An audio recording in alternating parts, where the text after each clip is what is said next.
Hello friends, मैं कंचन आपका अपने चैनल पे बहुत-बहुत स्वागत करती हूँ और आज हम अध्याय 10 के अंतर्गत अध्ययन करेंगे स्वतंत्रता के बाद। ये है अध्याय का नाम। तो आइए देखते हैं स्वतंत्रता के बाद की जो घटनाएं हैं, क्या-क्या परिस्थितियाँ थी, कैसी थी, क्या बदलाव आए, इसके बारे में। देखिए सबसे पहले हम यहाँ से स्टार्ट करते हैं। एक नया और खंडित राष्ट्र। ये नया भी बना, जब भारत बना, आज़ाद व स्वतंत्र हुआ, स्वतंत्रता मिली और साथ ही साथ स्वतंत्रता के साथ ही वो खंडित भी हो गया, उसका बँटवारा भी हो गया। तो 2 भाग में बँट गया, एक तो हिंदुस्तान और एक पाकिस्तान। देखिए अगस्त 1947 की बात है ये।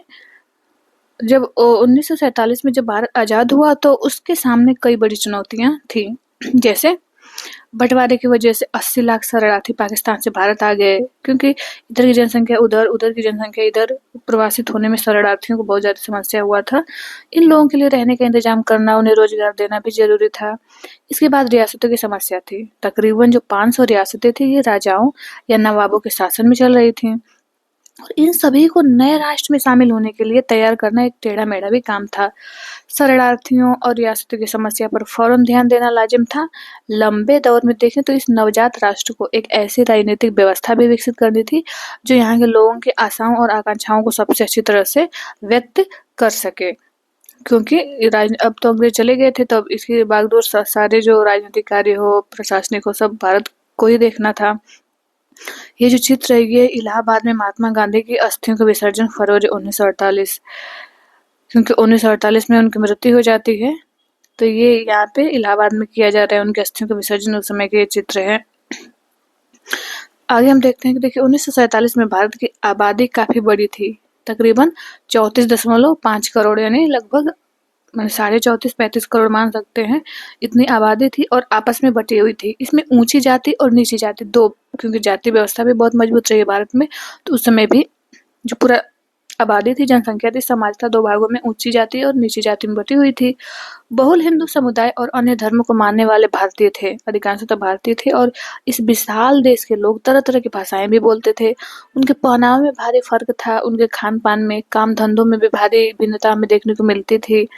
इतनी भिन्नता वाले लोगों को एक राष्ट्र राज्य के रूप में कैसे संगठित किया जा सकता था?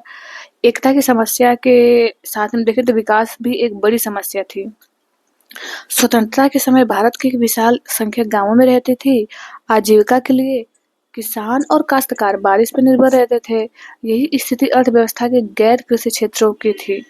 अगर फसल चौपट हो जाती तो नाई, बढ़ई, बुनकर, अन्य जो कारीगर थे, इनकी आमदनी पर भी संकट पैदा हो जाता था। शहरों में देखें तो शहरों में फैक्ट्री मजदूर भीड़ भरी झुग्गियों बस्तियों में रहते थे, जहाँ पे कि ना तो शिक्षा स्वास्थ्य सुविधाओं की कोई अच्छी व्यवस्था नहीं होती थी।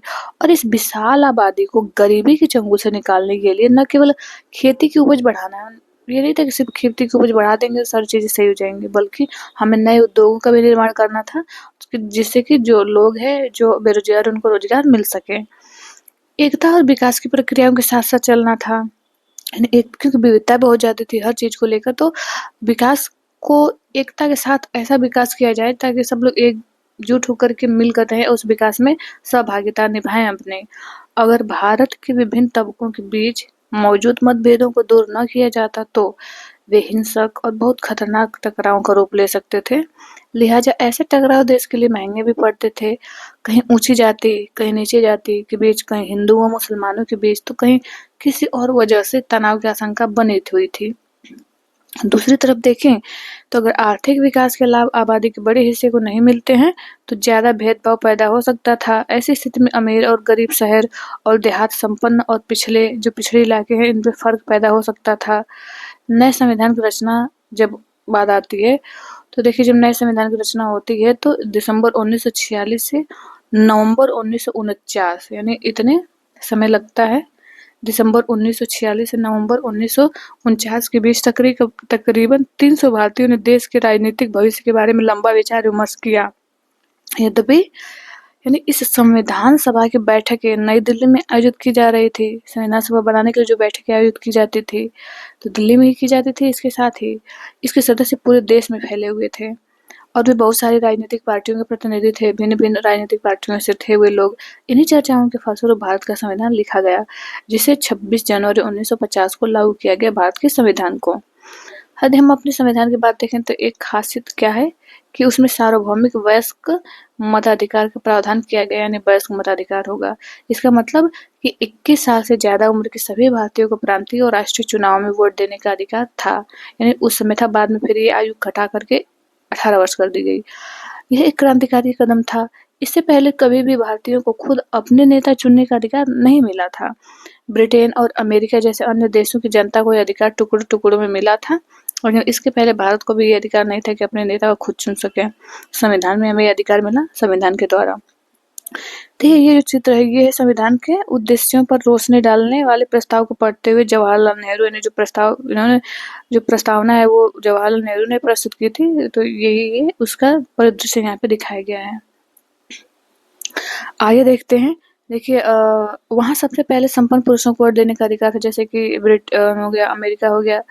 मतलब पुरुषों को वोट देने का अधिकार मिला था। महिलाओं को, दलित वर्ग को या निम्न वर्ग के जो लोग थे उनको वोट देने का अधिकार नहीं था। इसके बाद शिक्षित पुरुष को भी मताधिकार दिया गया। मजदूर पुरुषों को काफी लंबे संघर्ष के बाद ये अधिकार मिला, वो भी उन्होंने संघर्ष अपना किया तो उनको भी फिर वोट का अधिकार मिला। फिर महिलाओं को सबसे अंत में मताधिकार यानी वोट देने का अधिकार मिला। वो भी महिलाएं भी लंबे जुझारू संघर्ष के बाद अपने अधिकार को मांग के फिर इनको वोट देने का अधिकार मिलता है। और इसके विपरीत भारत में देखें तो भारत में आज़ादी के कुछ ही समय बाद ये फैसला ले लिया गया कि देश के सभी स्त्री पुरुषों को यह अधिकार दिया जाएगा, भले ही वे अमीर हों, गरीब हो, पढ़े लिखे हों या अनपढ़ हो, यानी सबको वोट देने का अधिकार तो दिया जाएगा। संविधान की दूसरी विशेषता हम देखें तो यह थे कि उसमें तमाम जातियों, धर्मों या किसी भी तरह की पृष्ठभूमि से संबंध रखने वालों सभी नागरिकों को कानून की नज़र में समान माना गया। भारत के कुछ लोग चाहते थे कि भारत की राजनीतिक व्यवस्था हिंदू आदर्शों पर आधारित हो, भारत को एक हिंदू देश घोषित किया जाए। अपनी बात के समर्थन में उन्होंने पाकिस्तान का उदाहरण दिया, जिसका गठन ही एक खास समुदाय यानी मुसलमान, मतलब मुस्लिम धर्म के ही अधिकांश उसमें जनसंख्या लोग रहते हैं। इनके हितों की रक्षा के लिए किया गया था, मतलब मुसलमानों के लिए तो किया गया था पाकिस्तान। परंतु भारतीय प्रधानमंत्री जवाहरलाल नेहरू का स्पष्ट मत था कि भारत जो है हिंदू पाकिस्तान नहीं बन सकता, न ही बनना चाहिए कि भारत को बनाए कि हिंदू और पाकिस्तान भी इसको बांटे। मुसलमानों के अलावा भारत में तो सिख भी रहते हैं, ईसाई की भी बहुत बड़ी संख्या है। इसके अलावा पारसी, जैन, अन्य धर्मों के लोग भी तो थे ही। और नए संविधान में इन सभी समुदायों के लोगों को भी वही अधिकार दिए गए जो कि अधिकार हिंदुओं को दिए गए थे। चाहे सरकारी या निजी क्षेत्र की नौकरियों वाला मतलब नौकरियों का सवाल हो या फिर कानून से संबंधित कोई मामला हो, इन सभी समुदायों के लोगों को भी वैसे ही अवसर देने का प्रावधान किया गया जैसे हिंदुओं को दिए जा रहे थे। आगे हम देखते हैं कि संविधान की तीसरी विशेषता। तो देखिए, संविधान की जो तीसरी विशेषता हम कह सकते हैं कि इसमें समाज का जो निर्धन और सबसे वंचित तबके के लोग हैं, निम्न वर्ग के लोग हैं, इनके लिए भी विशेष सुविधाएं की व्यवस्था की गई भारतीय संविधान में, क्योंकि बहुत पिछड़े हुए थे। तो भारत के सम्मान को कलंकित करने वाले छुआछूत का जो चलन था इसको खत्म कर दिया गया। अब तक हिंदुओं के मंदिरों में केवल ऊंची जातियों के लोग ही जाते थे, लेकिन अब उन्हें सभी लोगों के लिए खोल दिया गया जिन्हें अब तक अछूत माना जाता था। अब वे भी मंदिरों में जा सकते थे। एक लंबी बहस के बाद देखें तो संविधान सभा ने यह भी तय किया कि विधायिका की कुछ सीटें और सरकारी नौकरियों में कुछ हिस्सा जो निचली जाति है इनके लिए क्या होगा, आरक्षित किया जाएगा, इन्हीं का ही इसमें चयन किया जाएगा। कुछ लोगों की दलील थी कि अछूत, जिन्हें उस समय हरिजन कहा जाता था, यानी अछूत थे, इनको छूने से लोगों को अपवित्र माना जाता था। उम्मीदवारों के पास इतने अंक या शैक्षणिक योग्यता तो नहीं होती कि वे भारतीय प्रशासनिक सेवा जैसी प्रतिष्ठित नौकरियों में जा सकें, परंतु जैसा कि संविधान सभा के सदस्य एच.जे. खंडेरकर ने कहा था, हरिजनों की अक्षमता के लिए ऊंची जातीय जिम्मेदार हैं। अपने सुविधा संपन्न सहकर्मियों को संबोधित करते हुए खंडेरकर ने कहा था, हमारे हजारों साल तक दबा कर रखा गया है हमें। आप लोगों ने हमें अपनी सेवा में लगाए रखा, हमें इस कदर दबाया कि अब न केवल हमारे मस्तिष्क और शरीर बल्कि हमारा हृदय भी काम नहीं करता और न ही हम आगे बढ़ पाने में सक्षम हैं। भूतपूर्व अछूतों के साथ साथ आदिवासी या जो अनुसूचित जनजातियां थी इनको भी विधायिका नौकरियों में आरक्षण दिया गया। जो अनुसूचित जातियाँ थीं, अनुसूचित जातियों की तरह इन भारतीयों को भी वंचित रखा गया था और उनके साथ भेदभाव किया गया। आदिवासी जो थे आधुनिक स्वास्थ्य सुविधाओं, शिक्षा से वंचित थे। उनकी ज़मीन, उनके जंगलों पर समुदाय से बाहर के ताकतवर लोगों का कब्जा होता जा रहा था। उनको उससे बेदखल करते जा रहे थे। संविधान से उन्हें जो नए अधिकार मिले उनका उद्देश्य इनकी स्थिति में और बेहतर सुधार लाना था, इनको और विकास के मार्ग पे अग्रसर करना था।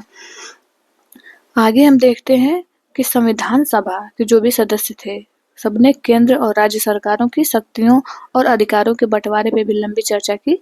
कुछ लोगों का मानना था कि केंद्र के हित सबसे महत्वपूर्ण होने चाहिए।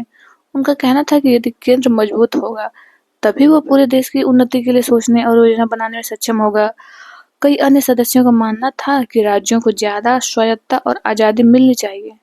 मैसूर के एक सदस्य का कहना था कि मौजूदा व्यवस्था में लोकतंत्र दिल्ली में केंद्रित है, इसलिए बाकी देश में वही इसी भावना और अर्थ में साकार नहीं हो रहा है, क्योंकि लोकतंत्र ऐसा है कि लोकतंत्र दिल्ली में ही मात्र केंद्रित है, इसलिए इसका प्रभाव बाकी अन्य भागों में नहीं पड़ पा रहा है। देखिए ये जो चित्र है बी आर अम्बेडकर का, देखिए ये है कि 1891 से 1956 को प्यार से लोग बाबा साहब के नाम से इन्हें पुकारते थे। भीमराव अंबेडकर को बाबा साहेब कहा जाता था प्यार से। ये एक मराठी भाषी दलित परिवार से थे, यानी मतलब मराठी भाषी थे, अन्य भाषाएं भी इन्होंने सीखी थी, लेकिन प्रमुख ये मराठी भाषी थे। और डॉक्टर अंबेडकर एक जाने माने वकील भी थे और अर्थशास्त्री थे। उन्हें दलितों के एक महान नेता और भारतीय संविधान का जनक माना जाता है। महान नेता तो थे ही और सबसे प्रमुख है भारतीय संविधान का जनक। आगे हम देखते हैं मद्रास के एक सदस्य का आग्रह था कि राज्य स्तर पर लोग कुशल क्षेम का प्रारंभिक भार प्रांतीय सरकार के ऊपर ही होना चाहिए। इन मतभेदों को दूर करने के लिए संविधान में विभिन्न विषयों को 3 सूचियों में बांट दिया गया: केंद्रीय सूची, राज्य सूची और समवर्ती सूची। केंद्रीय सूची में कराधान, रक्षा और विदेशी मामलों आदि को रखा गया। ये ऐसे विषय थे कि जो केवल केंद्र सरकार के अधीन थे। राज्य सूची में शिक्षा और स्वास्थ्य जैसे विषय लिए गए, जिनकी जिम्मेदारी मुख्य रूप से राज्य सरकारों के ऊपर थी। समवर्ती सूची में वन एवं कृषि आदि ऐसे विषयों को रखा गया, जिनके बारे में केंद्र और राज्य सरकारें दोनों संयुक्त रूप से फैसला ले सकते थे। आगे देखिए, आगे की संविधान सभा में हम देखें तो भाषा के सवाल पे बड़ी तीखी बहस हुई। बहुत सारे लोगों का मानना था कि अंग्रेजों के साथ अंग्रेजी भाषा को भी विदा कर दिया जाना चाहिए। उनका कहना था कि बनाया जाना चाहिए। तो जो हिंदी नहीं बोलते थे उनकी राय अलग थी। संविधान सभा में बोलते हुए टीटी कृष्णमाचार्य ने दक्षिण के लोगों की ओर से चेतावनी दी कि कहा कि अगर उन पर हिंदी थोपी गई तो वहाँ के बहुत सारे लोग भारत से अलग हो जाएंगे। इस विवाद से बचने के लिए आखिरकार बीच का रास्ता निकाला गया और संविधान निर्माताओं ने हिंदी को भारत की राजभाषा का दर्जा दिया, जबकि इन हिंदी को राजभाषा बना दिया और अदालतों, सेवाओं, विभिन्न राज्यों के बीच संचार आदि के लिए अंग्रेजी के इस्तेमाल पर उन्होंने फैसला लिया। आगे फिर संविधान की रचना में बहुत सारे भारतीयों ने योगदान दिया। इनमें सबसे महत्वपूर्ण योगदान है डॉक्टर बी आर अम्बेडकर यानी डॉक्टर भीमराव अम्बेडकर जी का, जो संविधान सभा की प्रारूप समिति के अध्यक्ष थे, जिनके नेतृत्व में दस्तावेज को अंतिम रूप दिया गया। संविधान सभा के सामने अपने आखिरी भाषण में डॉक्टर अम्बेडकर ने कहा कि राजनीतिक लोकतंत्र के साथ साथ आर्थिक और सामाजिक लोकतंत्र भी जरूरी है। यदि लोगों को वोट डालने का अधिकार दे दिया जाता है तो इससे अमीर, गरीब या ऊंचे नीचे जातियों का फासला अपने आप खत्म नहीं हो जाएगा। उन्होंने कहा कि नए संविधान के साथ साथ भारत जो है अंतर्विरोध के एक नए युग में प्रवेश करने जा रहा है। राजनीति में हमारे पास समानता होगी और सामाजिक व आर्थिक जीवन में हम असमानता की राह पे चलेंगे। राजनीति में हम देखें तो राजनीति में हम एक व्यक्ति हैं और एक वोट, एक व्यक्ति का एक वोट होगा उसका और एक मूल्य होगा सभी व्यक्तियों का, यानी चाहे वो उच्च वर्ग का हो, निम्न वर्ग का हो, उच्च जाति का हो, निम्न जाति का हो, सबका एक वोट होगा तो उसका सबका मूल्य एक समान होगा। इसके विपरीत अपनी सामाजिक आर्थिक संरचना के फलस्वरूप हम सामाजिक और आर्थिक जीवन में एक व्यक्ति एक मूल्य के सिद्धांत का हम निषेध करते रहेंगे। आगे फिर ये था कि राज्यों का गठन कैसे किया जाए। तो आइए देखते हैं इसमें राज्यों का गठन किसे किया गया। 1920 के दशक में स्वतंत्रता संघर्ष की मुख्य पार्टी थी भारतीय राष्ट्रीय कांग्रेस। स्वतंत्रता संघर्ष की मुख्य पार्टी थी कांग्रेस और इसने आश्वासन दिया कि जैसे ही देश आज़ाद हो जाएगा तो प्रत्येक बड़े भाषाई समूह का अपना अलग अलग प्रांत हो जाएगा। जैसे बड़े बड़े भाषा भाषी जैसे राज्य हैं या फिर जो क्षेत्र है उनको उसी भाषा के आधार पर उनका राज्य का गठन किया जाएगा। आज़ादी मिलने के बाद कांग्रेस ने इस आश्वासन को पूरा करने के लिए कोई कदम नहीं उठाया। क्योंकि भारत धर्म के आधार पर बढ़ चुका था, इसलिए महात्मा गांधी की तमाम इच्छाओं प्रयासों के बावजूद यह स्वतंत्रता के एक राष्ट्र को नहीं बल्कि दो राष्ट्रों को मिल रही थी। देश विभाजन के फलस्वरूप हिंदुओं और मुसलमानों के बीच भीषण दंगे हुए थे, 10 लाख से लोग ज़्यादा मारे भी गए थे और ये चिंता स्वाभाविक थी कि क्या हमारा देश भाषा के आधार पे इस तरह के और बंटवारे झेल सकता है? अब तो धर्म के आधार पे हमारा देश बढ़ चुका है, क्या भाषा के आधार पे इसको बाँटा जाए? तो डर था लोगों को। प्रधानमंत्री जवाहरलाल नेहरू और उप प्रधानमंत्री वल्लभ भाई पटेल दोनों ही भाषा के आधार पर राज्यों के गठन की नीति के विरोधी थे। वो नहीं चाहते थे कि भाषा के आधार पर राज्यों का बंटवारा हो। विभाजन के बाद नेहरू ने कहा था कि उपद्रवकारी प्रवृत्तियां सिर उठा रही हैं, जिन पर अंकुश लगाने के लिए राष्ट्र को शक्तिशाली और एकजुट होना चाहिए, वरना जैसा कि पटेल ने कहा कि इस समय भारत की पहली और आखिरी जरूरत यह है कि उसे एक राष्ट्र बनाया जाए। पहले वो एक राष्ट्र बने। राष्ट्रवाद को बढ़ावा देने वाली हर चीज आगे बढ़ानी चाहिए और उसके रास्ते में रुकावट डालने वाली हर चीज को खारिज कर दिया जाना चाहिए। हमने यही कसौटी भाषाई प्रांतों के सवाल पर भी अपनाई है और इस कसौटी के हिसाब से हमारी राय में इस मांग को समर्थन नहीं दिया जा सकता, क्योंकि कांग्रेस के नेता अपने वायदे से पीछे हट रहे थे। इसलिए जगह जगह संतोष पैदा हुआ। कन्नड़ भाषी, मलयालम भाषी, मराठी भाषी और सभी अपने अपने राज्य के इंतजार में थे। सबसे गहरा असंतोष मद्रास प्रेसिडेंसी के तेलुगु भाषी जिलों में दिखाई दिया। जब 1952 के आम चुनावों में नेहरू वहां चुनाव प्रचार के लिए गए तो लोगों ने उन्हें काले झंडे दिखाए, हमें आंध्र चाहिए नारे लगाए। उसी साल अक्टूबर में वयोवृद्ध गांधीवादी पोट्टी श्री रामुलु तेलुगु भाषियों के हितों की रक्षा के लिए आंध्र राज्य के गठन की मांग लेकर बैठे हुए थे भूख हड़ताल पे। जैसे जैसे अनशन आगे बढ़ा तो बहुत सारे लोग श्री रामुलु के समर्थन में आगे आने लगे और जगह जगह लोग हड़ताल करने लगे, जुलूस निकालने लगे कि नहीं, हमें हमारी भाषा के आधार पे हमारे राज्य का गठन किया जाए। आगे है कि फिर पुनः क्या होता है। 58 दिन के अनशन के बाद 15 दिसंबर 1952 को पोट्टी श्री रामुलु का देहांत हो गया। अनशन पे ही बैठने के कारण उनका उम्र भी गए। 58 दिन के बाद तो क्या ही होगा। जैसे ही एक खबर ने लिखा था कि श्री रामुलु के देहांत की खबर ने पूरे आंध्र को अस्त व्यस्त कर डाला। विरोध इतना व्यापक और गहरा हो गया था कि केंद्र सरकार को आखिरकार यह मांग माननी पड़ी। इस तरह 1 अक्टूबर 1953 को आंध्र के रूप में एक नए राज्य का गठन हुआ, जो बाद में आंध्र प्रदेश बना। पहले 1 अक्टूबर 1953 को ये आंध्र इसका नाम रखा गया था। आगे के आंध्र की स्थापना के बाद अन्य भाषाई समुदाय भी अपने अपने अलग राज्यों की मांग करने लगे। फलस्वरूप एक राज्य पुनर्गठन आयोग का गठन किया गया, जिसने 1956 में अपनी रिपोर्ट सरकार को सौंप दी। आयोग ने सुझाव दिया कि असमिया, बांग्ला, उड़िया, तमिल, मलयालम, कन्नड़ और तेलुगु भाषियों के लिए अलग अलग प्रांतों का गठन करने के उद्देश्य से जिले और प्रांतों की सीमा को पुनः तय किया जाए। उत्तर भारत के विशाल हिंदी भाषी क्षेत्र को बांटकर नए कई राज्य बना दिए गए और कुछ समय बाद 1960 में बम्बई प्रांत को मराठी और गुजराती भाषी दो अलग अलग राज्यों में महाराष्ट्र और गुजरात बना दिया गया। 1966 में पंजाब का विभाजन हुआ। हरियाणा को अलग राज्य के रूप में मान्यता दी गई। पंजाब से निकाल के हरियाणा बना दिया गया। पंजाब में पंजाबी भाषी लोग थे। इसमें ज्यादातर सिख थे पंजाब में। हरियाणा में हरियाणवी या हिंदी बोलने वाले की बहुलता थी। ये दोनों राज्यों की विशेषता थी। भारतीय राज्यों का गठन, देखिए भारतीय राज्यों का गठन इसमें दिया गया है। तो अभी कैसे कैसे किस किस के राज्य प्रकार हैं तब की देखिए। जैसे पंजाब से राज्य था, इसे हरियाणा बनाया गया। ये संयुक्त प्रांत था। उत्तर प्रदेश, बिहार तो था ही। इधर बंगाल हो गया, ये उड़ीसा था, ये हैदराबाद था। यहाँ पे मद्रास, ये मद्रास हो गया और ये मैसूर कर्नाटक फिर बाद में बना यहाँ से मद्रास राज्य। ये है बम्बई राज्य था, इससे 2 राज्य बने, गुजरात और महाराष्ट्र। मतलब गुजराती और मराठी भाषाओं के आधार पर ये भी बने। ये था अजमेर, मेवाड़, ये सारा राजस्थान, गुजरात और मध्य भारत का। इस तरह से असम इधर था, इधर मणिपुर, त्रिपुरा था। अरुणाचल प्रदेश नहीं बना था। बाद में असम से अलग होकर के अरुणाचल प्रदेश का भी गठन हमें देखने को मिलेगा। तो इस प्रकार के राज्य थे प्रारंभिक में। आगे हम देखते हैं। ये देखिए दिया है, ये भूतपूर्व रियासतें और ये अन्य राज्य। भूतपूर्व पहले की जो रियासतें थी, रियासतों का है हैदराबाद रियासत, मैसूर रियासत, ये मध्य राजस्थान, अजमेर, मेवाड़ रियासत हो गया, कच्छ सौराष्ट्र की रियासत, इन सब ये रियासतों को दिखा रहा है। जम्मू कश्मीर की रियासत थी ये। और ये सब पीला जो रंग से दिखाया गया है, ये दिखाए गए राज्यों को। आगे हम देखते हैं जब रियासतें थीं जो रियासत थे, इनके शासक जो थे भारत अथवा पाकिस्तान से जुड़ने के लिए मान गए कि हम या तो ये रियासतें मतलब ये निर्णय लिए कि हम तो या तो भारत में रहेंगे या पाकिस्तान में, या फिर हरा दिए गए तो उनकी रियासतें खत्म हो गई, मतलब जिस भी सेना द्वारा या पाकिस्तान द्वारा या भारत को उस पर आधिपत्य हो गया तो फिर वो रियासतें उसी देश में मिल गई। परंतु 31 अक्टूबर 1956 तक ऐसी कई रियासतें थी जो कि उनको प्रशासनिक इकाइयों के रूप में बनाए रखा गया।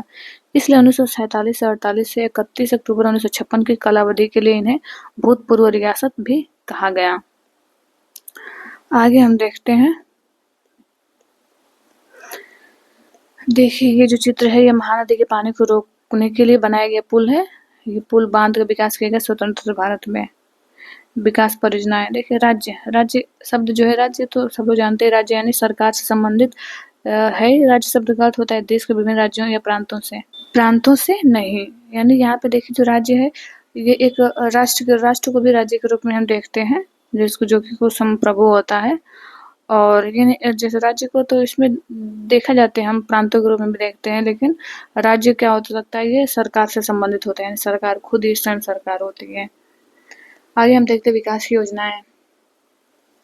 विकास की योजनाएं में है कि जैसे भारतीयों को गरीबी से मुक्त कराने और आधुनिक तकनीकी एवं औद्योगिक आधार निर्मित करना नए भारत का एक बड़ा लक्ष्य भी था। अब भारत को विकास के मार्ग में अग्रसर करना, तो नई नई नीतियां बनाई गई, नए नए औद्योगिक आधार भी तैयार किए गए।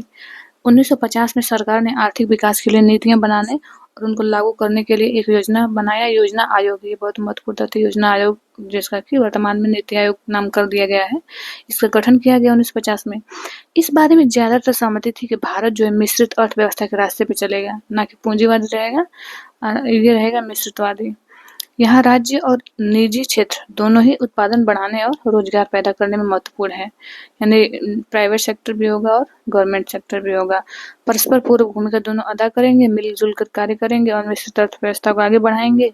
और किस क्षेत्र की क्या भूमिका होगी, अर्थात कौन से उद्योग सरकार द्वारा नियंत्रण में होगा, कौन से उद्योग बाजार द्वारा नियंत्रण में होगा, उद्योगपतियों द्वारा लगाए जाएंगे, विभिन्न क्षेत्रों राज्यों के बीच किस तरह का संतुलन बनाया जाएगा, इन सबको परिभाषित करना योजना आयोग का काम था। कि इसलिए योजना आयोग का गठन किया गया कि ये सारे कार्य आप प्लानिंग सब करिए। योजना आयोग को ये सारे कार्य दे दिए गए। पुनः 1956 में दूसरी पंचवर्षीय योजना तैयार की गई। इस योजना में इस्पात जैसे भारी उद्योग, विशाल बांध परियोजनाएं आदि सबसे ज्यादा जोर दिया गया इन सब पे, और ये काम सरकारी नियंत्रण के अंतर्गत रखे गए। भारी उद्योगों पर यह जोर था और अर्थव्यवस्था के राज्य नियंत्रण की कोशिशें अगले कुछ दशकों तक आर्थिक नीति को प्रभावित करते रहे। इस पद्धति के बहुत सारे समर्थक थे, कुछ मुखर विरोधी भी थे। कुछ लोगों को लगता था कि इस प्रणाली में खेती पर पर्याप्त जोर नहीं दिया जा रहा है। तब दूसरी पंचवर्षीय योजना में भारी उद्योगों पे बहुत जोर दिया गया था। ऐसा लगा कि कृषि कार्यों को नजरअंदाज किया जा रहा है। तो फिर अगली आने वाली योजनाएं पे हमें देखने को मिलेगा कि जो कृषि कार्यों पे या कृषि संबंधी योजनाएं महत्वपूर्ण हो जाती हैं, उसमें सुधार से संबंधित परियोजनाएं। ये हम स्रोत देखते हैं पंचवर्षीय योजनाओं पर नेहरू के विचार क्या थे। देखिए, प्रधानमंत्री जवाहरलाल नेहरू थे, तो इनके योजना प्रक्रिया के भारी समर्थक थे। इन्होंने विभिन्न राज्यों के मुख्यमंत्रियों के नाम भी लिखे, अपने पत्रों के नियोजन के आदर्शों उद्देश्यों की व्यवस्था की है। 22 दिसंबर 1952 को एक पत्र लिखा उन्होंने। पंचवर्षीय योजना के पीछे पूरी भारत की एकता, देश के विभिन्न जनसमूहों के विराट आपसी सहयोग के उदाहरण निहित है। हमें यह बात हमेशा याद रखनी चाहिए कि इस प्रक्रिया में सिर्फ सरकारी तंत्र का ही महत्व नहीं होता, बल्कि जनता के उत्साह सहयोग का महत्व इससे भी ज्यादा है। हमारे लोगों को एक विशाल उद्यम में साझेदारी का उत्साह उन्हें अपने अगले उद्देश्य की ओर बढ़ते सहयात्री जैसा एहसास होना चाहिए। बेशक योजना बहुत सारे अर्थशास्त्रियों, सांख्यिकी विशेषज्ञों, ऐसे ही दूसरे लोगों की गणनाओं पर आधारित हो सकती है और होगी भी, परंतु केवल आंकड़ों और संख्याओं से हालांकि ये महत्वपूर्ण है कि किसी योजना में जीवन पैदा नहीं करते। जीवन का यह उच्छ्वास तो कहीं और से आता है। अब यह हमारी जिम्मेदारी है कि ठंडे अक्षरों में लिखी योजना को एक ऐसा जीवंत, गतिशील उद्यम बना दें कि वह लोगों की कल्पनाओं को क्या करे, साकार कर सके। आगे के कुछ लोगों का कहना था कि जो प्राथमिक शिक्षा है की उपेक्षा हो रही है द्वितीय पंचवर्षीय योजना में। कुछ अन्य लोगों का मानना था कि आर्थिक नीतियों के कारण पर्यावरण पे पड़ रहे प्रभावों का उचित ध्यान नहीं दिया गया, पर्यावरण का ह्रास हो रहा है। महात्मा गांधी के अनुयायी मीरा बहन ने 1949 में लिखा कि विज्ञान और मशीनरी के द्वारा मानवता को कुछ समय तक भारी फायदा हो सकता है, लेकिन आखिरकार तबाही ही मिलेगी मानवता को। हमें कुदरत के संतुलन का अध्ययन करके उसके नियमों के हिसाब से अपनी जिंदगी चलानी चाहिए। तभी हम स्वस्थ और नैतिक रूप से सभ्य प्रजाति के रूप में जीवित रह पाएंगे, ये कहती हैं बहन मीरा। आगे हम देखते हैं गतिविधि।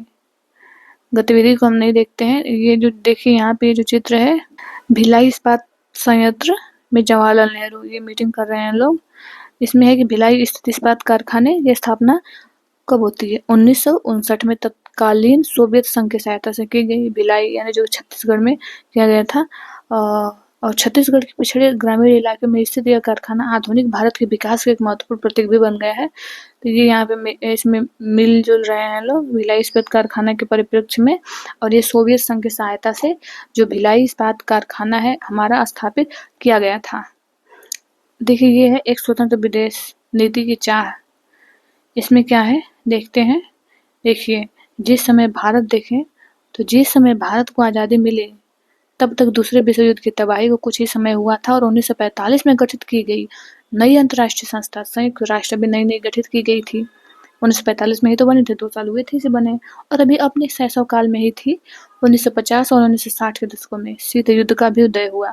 शक्तिशाली देशों के बीच प्रतिद्वंद्विता पैदा हुई और अमेरिका सोवियत संघ के बीच वैचारिक टकराव गहरे होते गए। सोवियत संघ और अमेरिका के बीच टकराव हो गए। फलस्वरूप दोनों देशों ने अपने अपने समर्थक देशों को मिलाकर सैन्य गठबंधन बना लिए। यही समय था जब औपनिवेशिक साम्राज्य ध्वस्त हो रहे थे। बहुत सारे देश स्वतंत्रता प्राप्त कर रहे थे। प्रधानमंत्री जवाहरलाल नेहरू नव स्वाधीन भारत के विदेश मंत्री भी थे और उन्होंने इस संदर्भ में स्वतंत्र भारत की विदेश नीति की रूपरेखा तैयार की। गुटनिरपेक्ष आंदोलन इसी विदेश नीति का मूल आधार भी था। मिस्र, यूगोस्लाविया, इंडोनेशिया, घाना और भारत के राजनेताओं के नेतृत्व में गुटनिरपेक्ष आंदोलन में दुनिया के देशों से आह्वान किया कि वे इन दोनों मुख्य सैनिक गठबंधनों में शामिल न हो। परंतु गठबंधनों से दूर रहने की इस नीति का मतलब अलग-थलग या तटस्थ रहना नहीं था। अलग-थलग रहने का मतलब था कि विभिन्न जैसे देश हैं तो अंतर्राष्ट्रीय मामलों से दूर रहे, जबकि भारत जैसे गुटनिरपेक्ष देश तो अमेरिकी और सोवियत गठबंधनों के बीच सुलह सफाई में एक अहम भूमिका अदा कर रहे थे।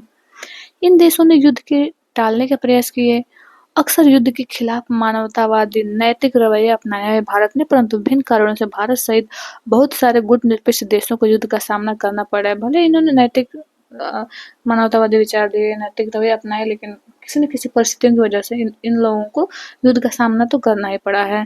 1970 के दशक तक बहुत सारे देश गुटनिरपेक्ष आंदोलन के सदस्य भी बन चुके थे। आगे हम देखते हैं कि राष्ट्र के 60 वर्षों के बाद की स्थिति क्या है। देखिए यहाँ दिया है कि 15 अगस्त 2007 को हमने एक स्वतंत्र राष्ट्र के रूप में अपने 60वीं वर्षगांठ मनाई। 2007 में 60वीं वर्षगांठ मनाई भारत ने स्वतंत्र राष्ट्र के रूप में। इस दौरान हमारे देश का प्रदर्शन कैसा रहा? संविधान में तय किए गए आदर्शों को हम किस हद तक साकार कर पाए हैं, अपने लक्ष्य को प्राप्त किए हैं? भारत अभी भी एक है और लोकतांत्रिक राह पे चल भी रहा है और यह गर्व करने लायक उपलब्धि है। बहुत सारे विदेशी प्रेक्षकों का मानना था कि भारत एक देश के रूप में ज्यादा समय तक टिक नहीं पाएगा। उन्हें लगता था कि भारत का प्रत्येक क्षेत्र तो भाषाई समूह अपने अपने राष्ट्र की मांग करेगा, सबकी भिन्न भिन्न भाषाएं हैं, उसके टुकड़े हो जाएंगे। कुछ विशेषज्ञों को लगता था कि भारत सैनिक शासन के कब्जे में आ जाएगा, परंतु ये सारी आशंकाएं निर्मूल साबित हुई हैं। आजादी से अब तक 13 आम चुनाव हो चुके हैं। राज्यों, स्थानीय निकायों के लिए सैकड़ों चुनाव हो चुके हैं। हमारे यहाँ स्वतंत्र प्रेस है, एक स्वतंत्र न्यायपालिका है। इसके अलावा यहाँ के लोगों की भाषाई विविधता या धार्मिक विविधता भी राष्ट्रीय एकता की राह में रुकावट नहीं बन पाई है। आगे देखिए, परंतु दूसरी ओर ये भी सच है कि आज भी हमारे देश में गहरे मतभेद हुए हैं। संवैधानिक गारंटियों के बावजूद अछूत समुदाय या जिन्हें अब दलित कहा जाता है, आज भी हिंसा और भेदभाव से जूझ रहे हैं। ग्रामीण भारत के बहुत सारे भागों में अभी भी वे साझा जल स्रोतों, मंदिर, मैदानों, अन्य सार्वजनिक स्थानों का इस्तेमाल नहीं कर सकते। संविधान में दिए गए धर्मनिरपेक्ष आदर्शों के बावजूद बहुत सारे राज्यों में विभिन्न धार्मिक समूहों के बीच कई बार टकराव हो चुके हैं। सबसे परेशानी की बात यह है कि इस बीच अमीर और गरीब का फासला लगातार बढ़ता गया है। भारत के कुछ भागों, कुछ समूहों को आर्थिक विकास से भारी फायदा हुआ है और वे आलीशान घरों में रहते हैं, महंगे रेस्टोरेंट में खाना खाते हैं और अपने बच्चों को महंगे निजी स्कूलों में भेजते हैं, विदेशों में छुट्टियों पर बेहिसाब पैसा उड़ाते हैं और दूसरी ओर बहुत सारे लोग ऐसे हैं कि जो आज भी गरीबी रेखा से नीचे हैं, शहरी झुग्गी बस्तियों में रहते हैं, बंजर देहात में रहने वाले ऐसे बहुत सारे लोग अपने बच्चों को स्कूल भी नहीं भेज पाते हैं।